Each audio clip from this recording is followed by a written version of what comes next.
Good afternoon, ladies and germinations. Not much going on, except for the word up is that Pam Solvesby is looking to get up with me.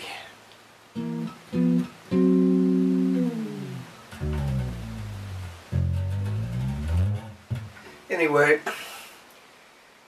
not very personable at the moment. I did comb my hair and put on a new shirt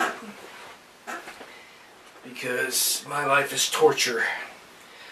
Anyway, today's project was, even though I'm not an active bass player at the moment, I have played bass over the years.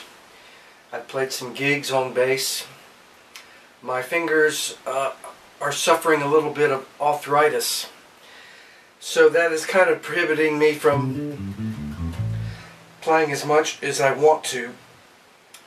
But even though I'm passive basically on my music making process, which means I'm not actively pursuing it like a vivacious little squirrel, I still think about it and I try to accomplish things. I try to make baby steps forward in terms of musical progress.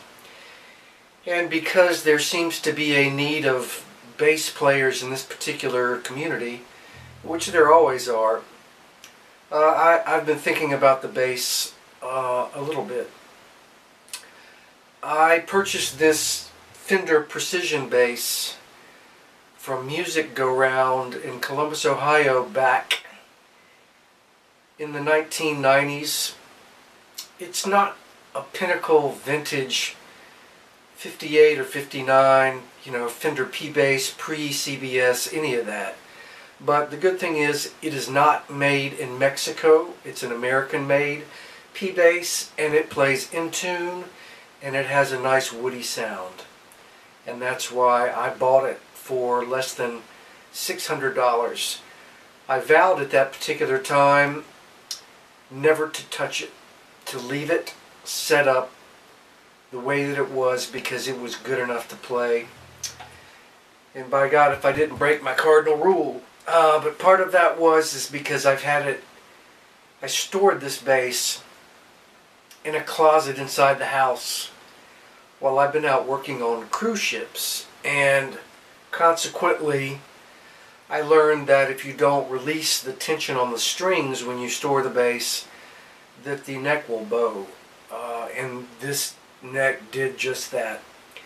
So when I came home from basically about 12 years of playing piano on cruise ships and took this bass out of the case, I found that the neck was warped this way because of the tension on the strings. I should have loosened those strings before I stored it.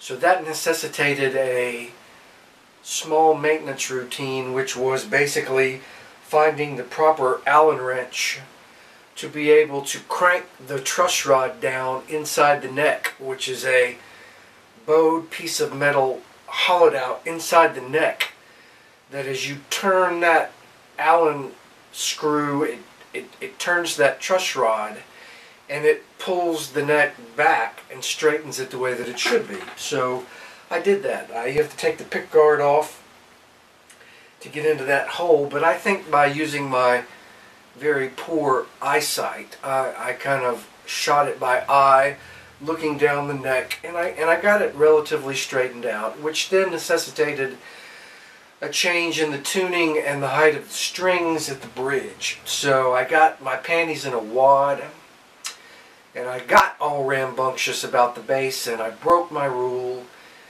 and I bought a set of EMG PJ combination pickups, by God. And I don't think that it was a mistake, but you still think bittersweetly about these things, because the bass played well the way that it was, with no jazz pickup in the front. But to be competitive in today's non-existent musical industry, I figured the more tonal variations you have, the better. And really the impetus for adding the EMG pickups were the previous P-bass that I had that did date from the 1970s. From Terry Sanford High School, that I managed to get through a trade. And I had the EMG PJ setup put in it, and I listened to a recording of that, me playing that with the Inner City Blues Band through a Roland Cube 60 keyboard amp, and it just sounded phenomenal. And I said, man, that I need to do that. So I rolled the dice, and I bought the EMG kit, which was about $160, $170. And I had the repair technician at Edwards Music route out the hole for the new jazz pickup and also the tunnel, and he put these in.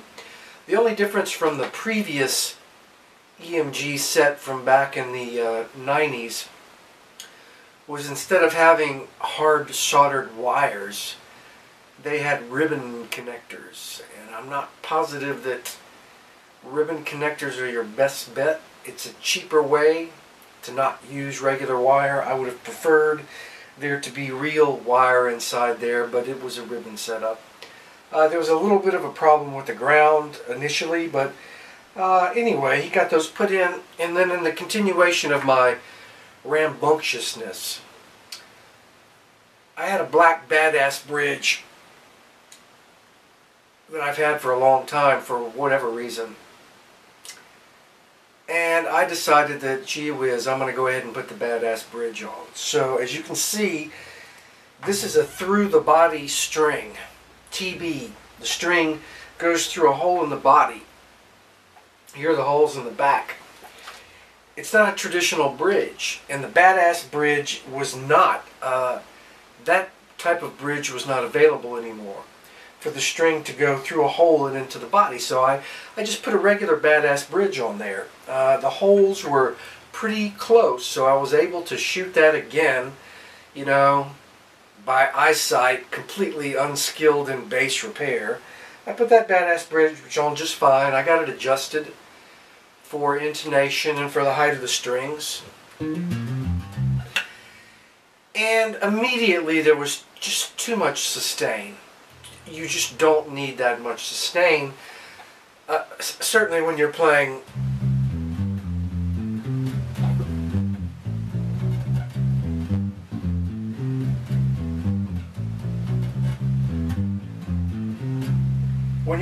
Motown,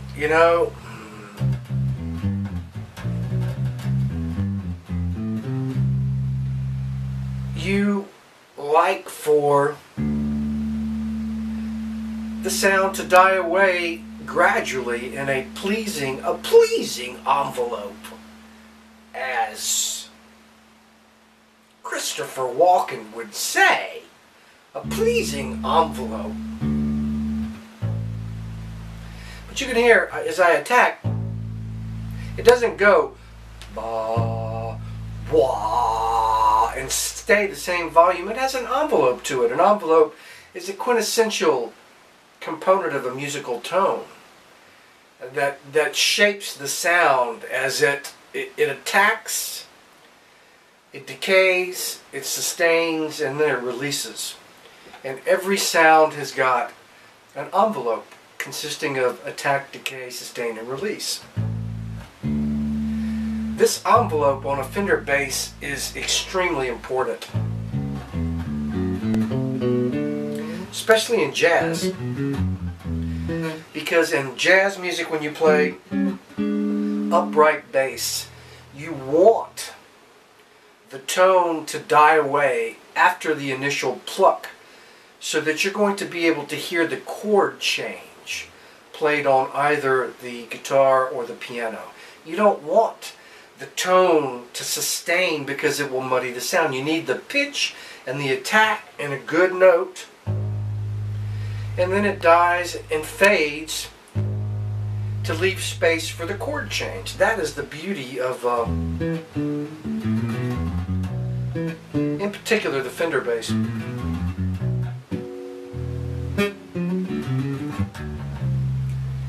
Last time I did a video bass didn't pick up real strongly, so I have the camera closer to my Ampeg bass amp.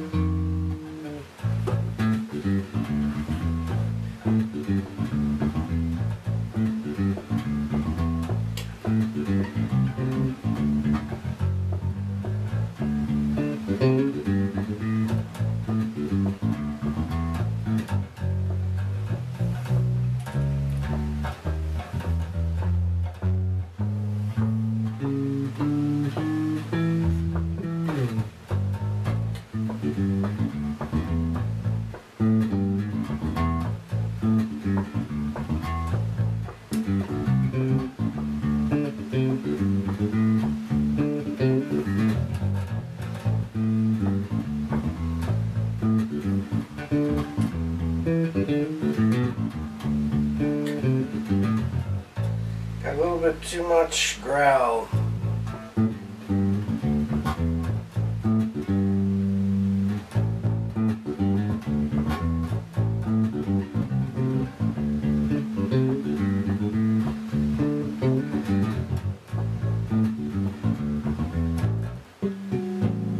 Anyway, small diversion there. My chops are not nearly back where they should be because I'm not actively thinking about playing bass. I'm just kind of doodling around while I actually am thinking about the setup of the bass.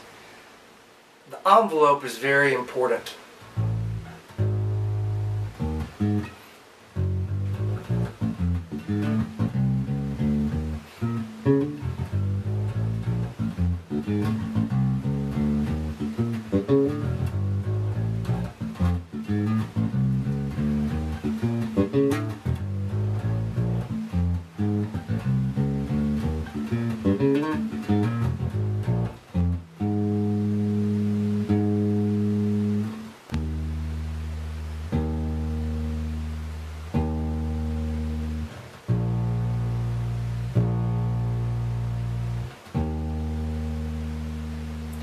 There's a slight decay.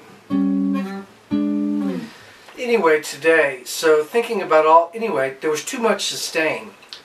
So I immediately retraced my steps, and corrected my error, and I put the original Fender bridge back on this bass, and I'm glad that I did that.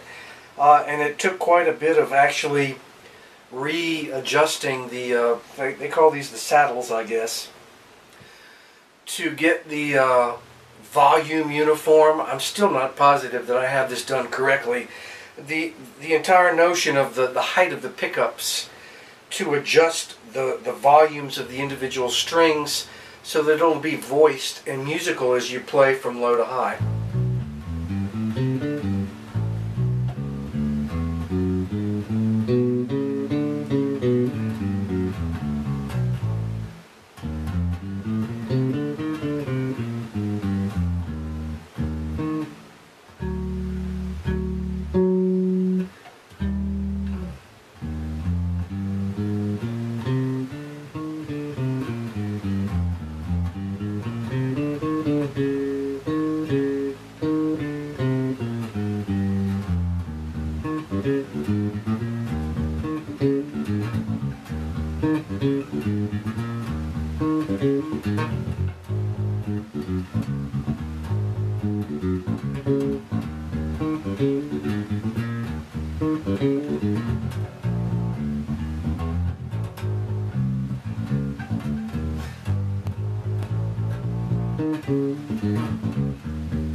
I put the original bridge back on and have tried roughly to adjust the height of the pickups to get the sound to be musical. There is a Fender website that tells you how to set up the bass, but my eyesight is so poor and I don't have a measuring unit that gives me millimeters, so I basically shot it by ear this time too.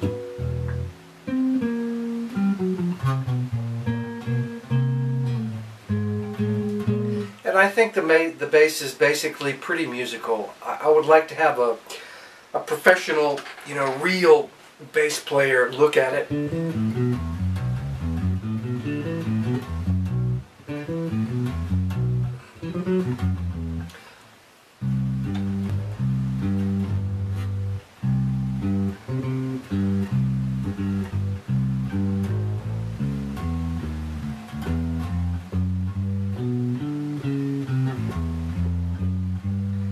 It's amazing.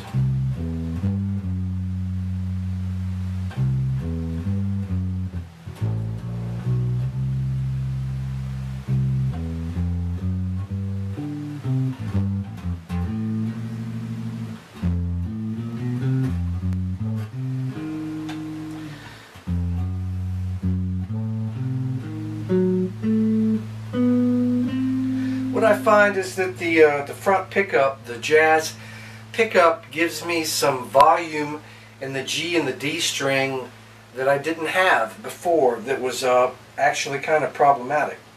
So if I turn that pickup off, still it sounds like this D string is dead. A note.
Yeah, and you don't need that tone pot really turned up at all, because when you open that tone pot up, it picks up string noise and fret noise. It's just undesirable. I keep it open just a little teeny bit.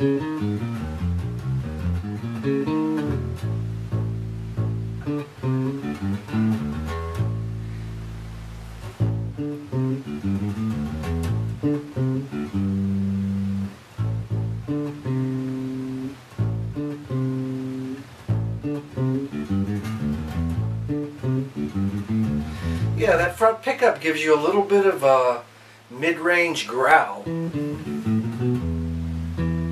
which is good.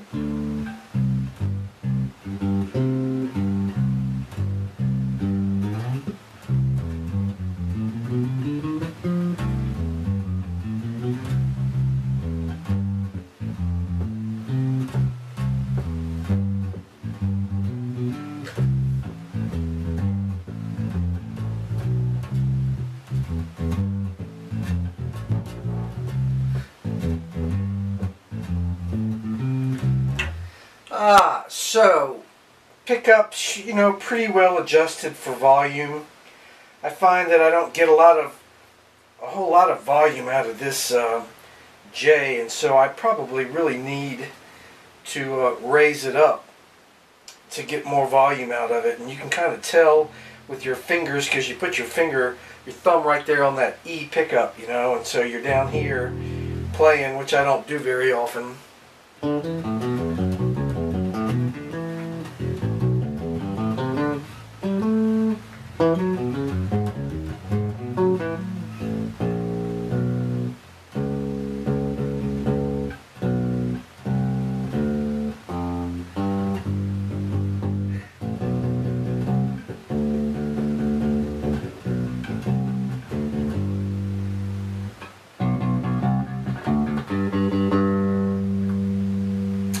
Anyway, the whole impetus again for this little video today, as I comb my hair and put on a nice shirt and try to speak a little more amicably, was I've been studying the Stax/Volt live concert from the 1950s and 60s of Stax Records recording artists, which has none other than Donald "Duck" Dunn as the bass player in their quintessential rhythm unit that recorded the majority of the hit songs for the recording studio and label Stax Records, consisting of Booker T on organ, Booker T and the MGs, Steve Cropper on bass, Donald "Duck" Dunn on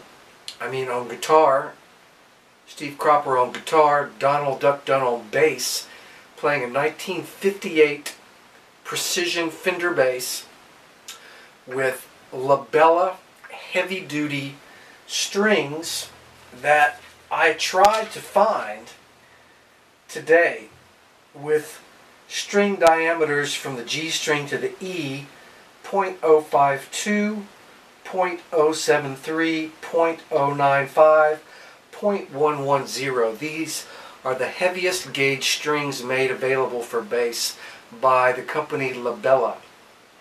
Flat wound strings, and they do make these, but the particular page on their website says that they're not appropriate for TB or through the body pickups, and I don't think that that's true, because today, in lieu of buying those strings and having them come mail order and not fitting, I wanted immediate gratification today.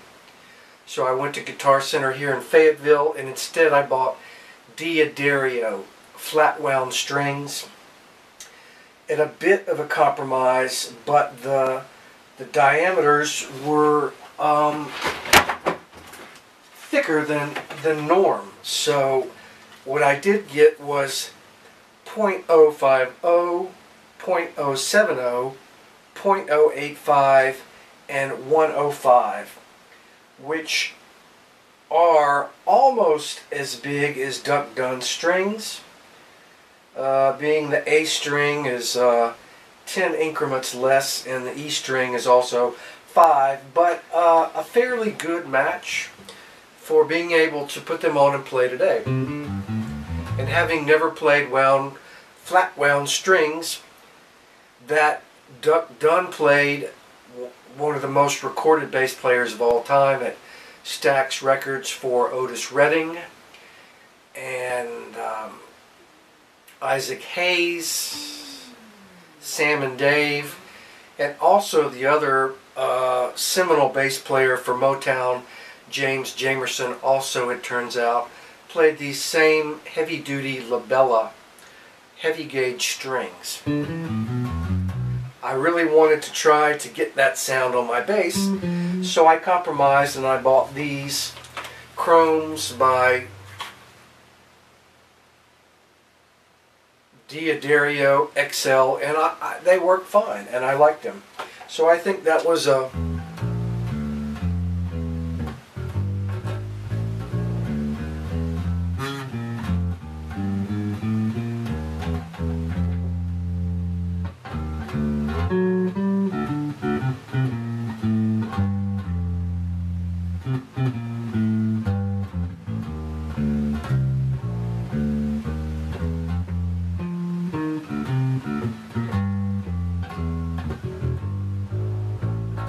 I'm not really playing as hard as I should be.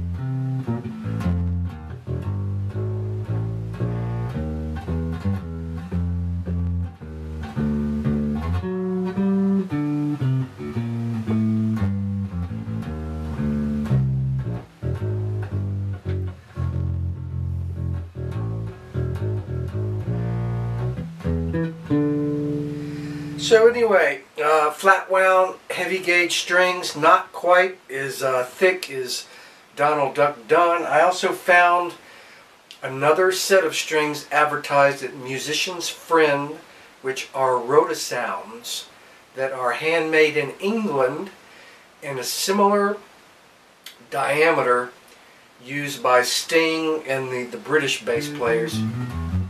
And they're about $30, and I wasn't sure that the length again would fit on the through bass through the body design, but I found out that the normal long string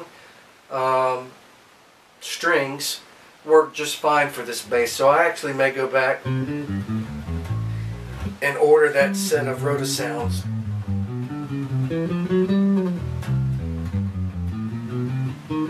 So now if I can kind of stop thinking about being the technician, because it has been a long time since I've recorded this bass. It's been stored in a closet since about 2002, and this is almost 2015. That's 13 years that this bass has been stored.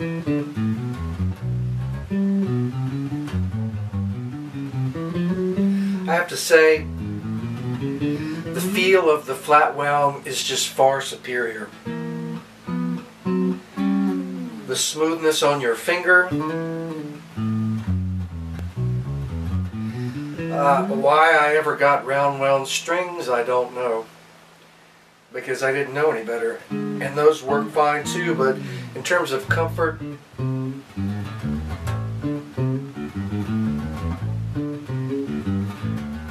I need to get back into the sound, playing to the sound of the bass, getting my fingers more fluid and smooth, and getting a touch back.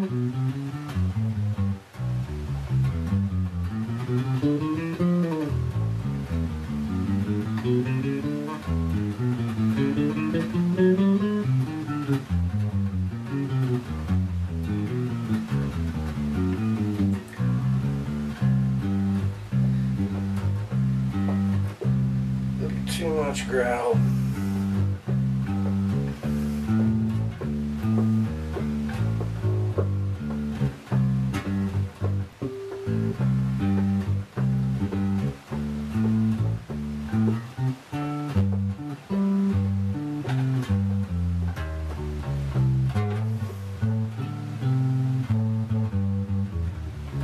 There's a touch. There's really a touch.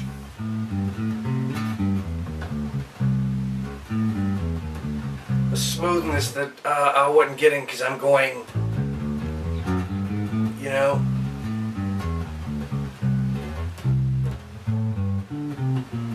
It's a feel. It's a feeling in your body that translates to your fingertips. But anyway, overall, things are going pretty well. I'm playing through an Ampeg B3 bass amp, also that I purchased at Music Go Round in Columbus, Ohio, back in the same time period of the 90s. And it's been a good one. It's why it's called B3, like the Hammond B3, I don't know. I think probably several of their models